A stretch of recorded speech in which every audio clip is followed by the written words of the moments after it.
Ming Hao dengan cepat mengangkat palu, dibanting ke patung harta negara. Orang yang hadir, semuanya tiba-tiba kaget. Ia didorong oleh petugas keamanan. Kepala Buddha berubah menjadi kepala Buddha asli, mulai retak, memperlihatkan kepala Buddha asli.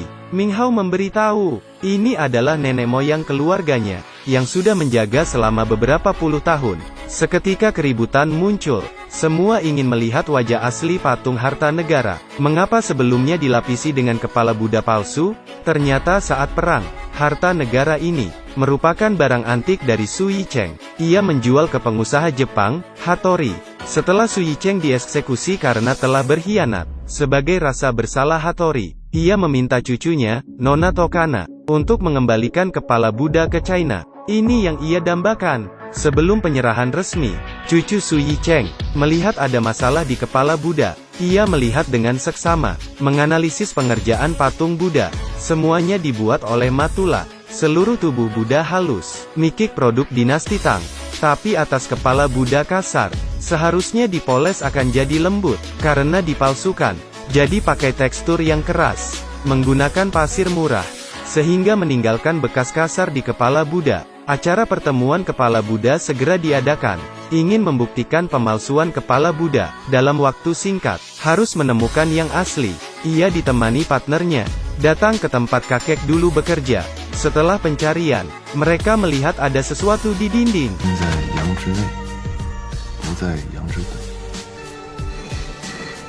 Ketika ambil batu batanya, di dalam, ada banyak barang antik yang berharga, tapi tidak ada kepala Buddha. Ia mengamati setiap barang antik. Semua barang antik ini memiliki simbol khusus. Ia mencatat semua simbol ini. Ternyata, simbol ini menyebutkan nama Fugui. Kakek sengaja menulis nama ini di barang antik. Apakah ini orang kaya?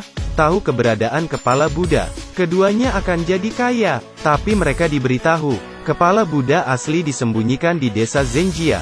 Mereka pergi ke desa Zengjia. Ahli karta karun lainnya juga mengetahui kepala Buddha palsu ini. Ia pergi ke desa Zengjia juga.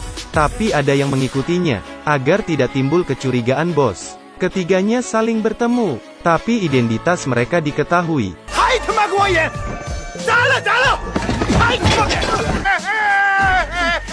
！1个亿，什么1个亿？什么1个亿？明堂佛头，日本人的佛头是假的，真的在许和平手上。